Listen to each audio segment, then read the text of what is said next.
bienvenue dans cette nouvelle vidéo. Aujourd'hui je vous retrouve pour vous présenter la pile de livres que je souhaite lire durant cet été. Là je vais tranquillement terminer mes lectures pour le Flowers Book Challenge, j'ai encore 2-3 lectures que j'aimerais lire. Et ensuite je vais commencer du coup ma pile à lire estivale. Je vais la commencer du coup avant le mois de juillet, c'est pour ça que je décide de vous la présenter déjà maintenant.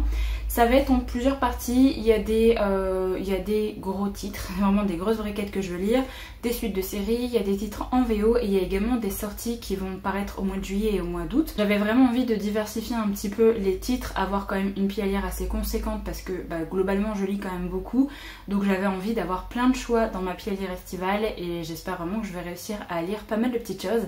Donc je vais vous montrer ça tout de suite. Je pense qu'on va commencer par les gros titres. J'ai vraiment 4 briquettes et j'ai une briquette qui compte dans les suites de saga, donc je vous la présenterai après.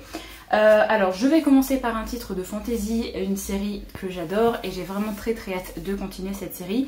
C'est donc Rythme de guerre partie 1 de Brandon Sanderson. C'est le tome 4 de cette série, j'ai trop envie d'y retourner, donc forcément ça part dans ma pile à lire estivale. C'est une briquette quand même qui fait quasiment 750 pages, écrit vraiment minuscule, donc ça va me prendre un petit peu de temps de lecture.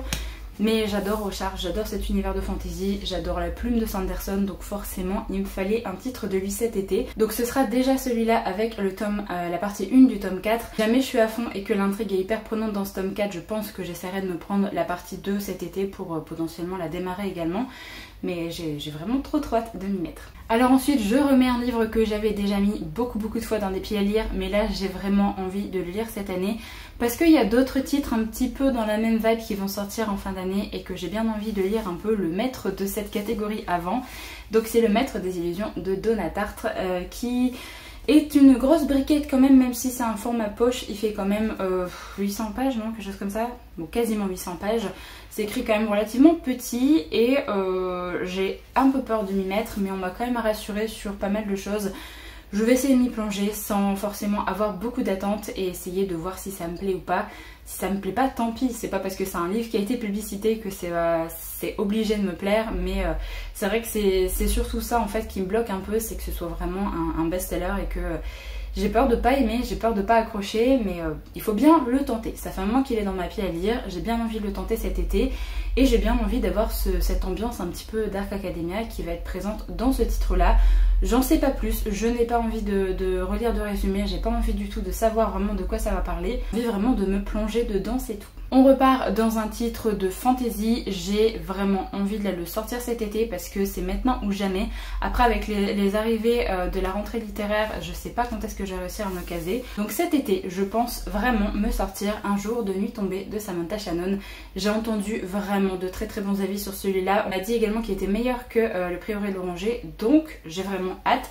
C'est juste que c'est une énorme briquette, qui fait plus de 1100 pages et que je savais pas trop quand est-ce que j'allais me le caser. Mais là ça y est, j'ai très envie de le lire. Hype est quand même bien présente pour lire ce gros bébé. Je sais pas encore si je vais l'échelonner ou si jamais je vais me focus vraiment que sur ce titre là pour essayer de pas le faire traîner. On verra bien selon l'envie du moment, mais en tout cas j'ai vraiment trop hâte de le lire. Ensuite un autre titre assez gros que j'ai bien envie de me lire là cet été et qui fait partie de mes challenges pour 2023, c'est Vers le paradis de Anya Anguiara qui était sorti aux éditions Grasset. Je l'ai toujours pas lu alors que j'avais vraiment adoré Une vie comme les autres, du coup c'est pour ça que j'avais acheté ce titre là.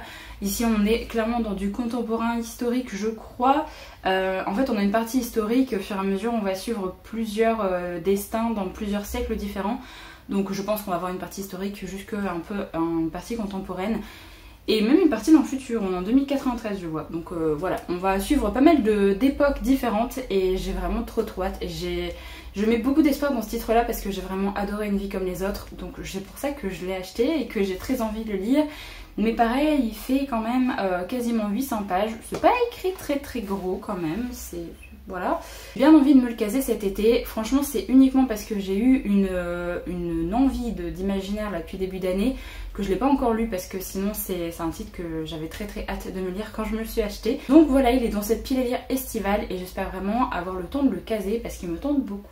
Ensuite on va passer à la petite catégorie suite de saga. Je me suis prévu 2 livres assez conséquents. D'ailleurs celui qui aurait pu rentrer dans la catégorie gros livre, c'est le tome 3 de la série Le sang et la cendre de Jennifer Ella Montrout. Donc c'est La couronne d'os doré qui est sorti chez De Saxus. J'ai quand même envie de me faire mon propre avis sur ce tome 3, je vous l'ai déjà expliqué dans le book haul. Le tome 2 avait été pas forcément une très bonne lecture, mais j'ai envie de voir un petit peu dans quelle direction va partir l'histoire avec ce tome 3.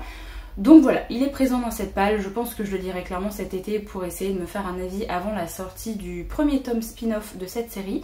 Donc j'espère que ça me plaira beaucoup plus que le tome 2. Quand je l'ai présenté dans le book haul, vous avez été plusieurs à me dire que pour vous ça n'avait pas été non plus une très bonne lecture quand vous l'aviez lu, donc ça me motive pas trop de le sortir, mais en même temps j'ai envie quand même de savoir la suite de cette histoire, donc je croise les doigts pour qu'avec moi ça le fasse. Une autre suite de saga là que j'ai vraiment très hâte de lire parce que j'ai adoré le premier tome, c'est Les Immortels, le tome 2, donc c'est Les Guerrières sans pitié de Namina Forna, pareil, qui est sorti chez De Saxus. J'ai trop hâte, j'avais adoré le premier tome, j'ai trop hâte de retrouver les personnages, j'ai trop hâte de retrouver l'univers et de savoir un petit peu ce qui va se passer avec la fin du premier tome qui ouvrait des portes en fait, et donc j'ai trop hâte. Vraiment, il est quand même balèze, il fait quasiment 500 pages aussi, mais le premier tome c'était quand même bien lu, donc je pense que ça va le faire aussi. En plus ces couvertures dorées, rouges comme ça, je trouve que c'est parfait pour l'été. Ensuite on laisse un petit peu de côté l'imaginaire, je me suis sortie 2 titres, un contemporain historique au vu de l'autrice et un contemporain romance potentiellement. Le contemporain un peu historique, c'est La plage de la mariée de Clarisse Sabard qui est sorti chez Charleston. J'avais bien envie de le sortir cet été, ça s'appelle La plage de la mariée, clairement, voilà, je me suis dit que ça pouvait être pas mal de le mettre dans la pilière estivale. Et comme je sais qu'elle a l'habitude de faire des doubles temporalités, Clarisse Sabard, je pense que ça va être une moitié contemporaine et une moitié historique. Donc là on va suivre Zoé, 30 ans, qui voit sa vie basculer lorsque ses parents ont un grave accident de moto. Son père décède sur le coup, sa mère est grièvement blessée pour espérer survivre. Encore assez lucide pour parler. Elle va révéler à Zoé que l'homme qui l'a élevée n'est pas son véritable père. Elle lui donne un seul indice pour retrouver son père biologique, la plage de la mariée. Après 4 mois de déni, Zoé part à la recherche de la vérité. Elle atterrit en Bretagne et se fait embaucher dans une cupcakerie tenue par une ancienne psychologue franco-américaine, Alice. Dans ce salon de thé, plusieurs personnages se croisent et voient leur destin se mêler, tandis que Zoé tente de comprendre pourquoi sa mère lui a menti durant ces années.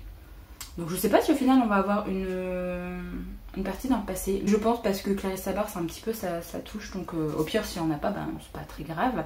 Mais j'ai vraiment hâte de le lire, donc c'est pas un sujet non plus hyper facile avec le deuil d'un parent, donc voilà, on verra bien ce que ça donne. En tout cas pour l'instant tous les Clarisse Sabard que j'ai lus, j'ai vraiment adoré. Et alors un livre qui est dans ma pile à lire depuis pas mal de mois maintenant, c'est L'éternité c'est compliqué de Jennifer L. Armentrout. Donc un deuxième titre de cette autrice, mais complètement dans un genre opposé à celui-là. Donc là on nous dit: depuis sa tendre enfance, Mallory Dodge se drape dans le silence. Se taire, c'était survivre. Voilà 4 ans que son cauchemar a pris fin, 4 ans qu'elle n'a pas revu Ryder Stack, son protecteur. Entourée de parents adoptifs aimants et à l'aide de cours particuliers, Mallory a repris le chemin des mots. Elle s'apprête également à faire le grand saut en reprenant celui du lycée pour son année de terminale. Le jour de la rentrée, la jeune fille était loin de se douter qu'elle tomberait sur son amie. Leur complicité est intacte, mais si Ryder n'a plus rien d'un enfant, il reste habité par de nombreux démons. Quand les ombres du passé menaceront de les séparer, Mallory aura-t-elle le courage de prendre la parole pour exprimer ce qui doit l'être? Voilà, donc je pense contemporain avec une touche de romance, donc ça peut être parfait pour l'été aussi. Ça va être une petite lecture assez light parmi les gros titres de fantasy que je me suis pris. Alors ensuite je me suis sortie 2 trilogies à binge read cet été. Donc binge read, si vous connaissez pas, c'est juste le fait d'enchaîner les tomes. Là c'est 2 séries qui sont terminées et que j'ai bien envie de terminer également. Donc une série où j'avais lu les 2 premiers tomes, mais ça fait très longtemps et j'ai plus assez de souvenirs pour terminer avec le tome 3. Et comme j'adore cette autrice et j'avais beaucoup aimé les 2 premiers tomes, j'ai bien envie de les relire. Donc c'est la série Le Gang des prodiges de Marissa Meyer. Donc j'aimerais bien relire les 2 premiers tomes et terminer avec le tome 3. Ils sont pas non plus très longs, ils font 500 pages, mais c'est du pocket jeunesse, c'est vraiment écrit très gros à chaque fois. Et j'avais vraiment adoré ma découverte de cette série, donc j'ai bien envie de la reprendre pour la terminer enfin cette année. Je ne sais pas si j'enchaînerai directement les tomes, si jamais je lirai une autre petite histoire entre deux. En tout cas, c'est vrai que j'aimerais beaucoup la terminer là cet été. Et la deuxième série que j'aimerais beaucoup lire et recommencer et terminer cet été, c'est La Cité de Laiton de S.H. Chakraborty. Ici, dans une trilogie de fantasy orientale, on va parler de Jean. Moi, j'avais vraiment beaucoup aimé le premier tome, donc j'aimerais bien le relire parce qu'il y a beaucoup d'informations déjà au niveau de l'histoire et au niveau un peu politique. Donc je voudrais bien me relire le premier tome et finir finir avec les tomes 2 et 3. J'ai déjà le tome 2 qui m'attend dans ma palle, donc il ne restera plus que le tome 3 à prendre si jamais je suis dans ma lancée. Et voilà, j'ai vraiment très hâte de m'y remettre parce que pareil, c'est une série dont j'ai entendu beaucoup de bien. D'ailleurs, si jamais vous êtes à jour dans cette série, De Saxus va publier la petite novella, je pense, qui se situe après la trilogie, au mois de septembre, quelque chose comme ça. Donc si jamais ça vous intéresse, si jamais vous avez déjà terminé cette trilogie. Donc une raison de plus pour essayer de la lire avant la sortie de cette petite novella. Enfin, pour les titres qui sont déjà présents dans ma palle, je me suis sorti 3 titres en anglais. Alors le premier, j'ai très envie de continuer cette série, c'est Jade War. C'est le deuxième tome de la saga JTT. J'avais adoré le premier tome, j'ai très envie de lire la suite, donc c'est pour ça que je me suis sortie là. J'espère vraiment pouvoir me le lire là pendant les mois d'été, parce que j'ai bien envie d'avoir encore tous les éléments en tête et d'avoir tous les personnages en tête. J'ai vraiment très hâte de le lire, mais c'est quand même une briquette en anglais, donc il va me falloir du temps. Le deuxième titre que je me suis sorti, c'est un titre que j'avais commencé en début d'année et je l'ai mis sur pause parce que j'étais pas trop dans le mood de lire des romances contemporaines, enfin surtout des comédies romantiques plutôt ici. J'avais vraiment que envie de lire de l'imaginaire depuis début d'année, et là mon envie revient avec l'été de lire des rom-coms. Si jamais vous avez vu mes derniers updates lecture, j'ai lu The Love Hypothesis, j'ai lu Love on the Brain, et du coup j'ai bien envie d'enfin terminer Book Lovers de Emily Henry, surtout que c'est une autrice que j'avais vraiment adorée avec son précédent titre qui était sorti en français sous le titre Comme dans un roman d'été. Et là j'avais bien envie de le lire. J'en ai lu 91 pages et je l'ai mis sur pause. Voilà. Et bien c'est que j'ai encore toute l'histoire en tête, donc je vais pouvoir le reprendre là où je l'ai mis sur pause. Surtout qu'il fait que 370 pages, donc bon, il n'est pas très long non plus, et c'est une rom-com, ça se lit quand même très vite. Donc voilà, j'aimerais bien le terminer cet été, et en plus avec la couverture, avec plein de couleurs comme ça, donne très envie de le lire en été. Et le dernier titre en VO que j'aimerais bien lire, c'est une petite comédie, non pas vraiment une comédie romantique, plutôt une romance ici. C'est Anna and the French Kiss de Stephanie Perkins. Pareil, c'est une histoire de romance, je sais pas du tout de quoi ça parle en fait. Je l'avais vu passer il y a pas mal d'années. Et voilà, c'est tout. Vraiment, je pense que c'est une romance young adulte. Il me semble qu'en fait, on va suivre Anna qui va être envoyée en France par son père, et elle va devoir passer pas mal de temps là-bas par ses propres moyens, enfin toute seule. Donc on va suivre un petit peu son histoire, il va y avoir une petite romance. Ça peut être très chouette à lire en été, donc voilà, je l'ai mis ici. Alors j'ai les 2 autres tomes de la petite trilogie en fait de ces romances. Donc c'est Lola and the Boy Next Door et Ayla and the Happily Ever After. J'ai les 2 autres tomes parce qu'en fait ça c'était, je l'ai eu en cadeau en fait à Noël dans un coffret où il y avait les 3 titres.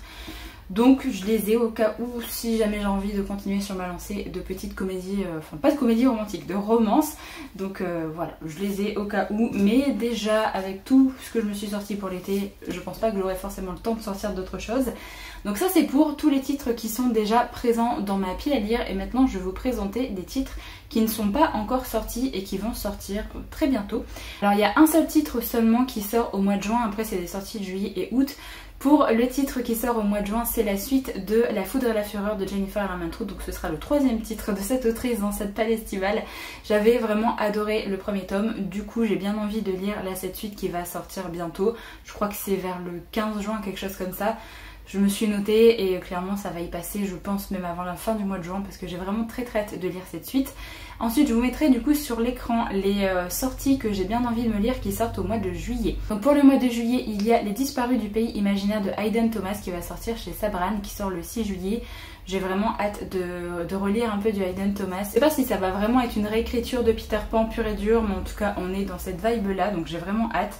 Ensuite il y a Jusqu'en Enfer de Leigh Bardugo, donc qui est le 2e tome de la série La 9e Maison.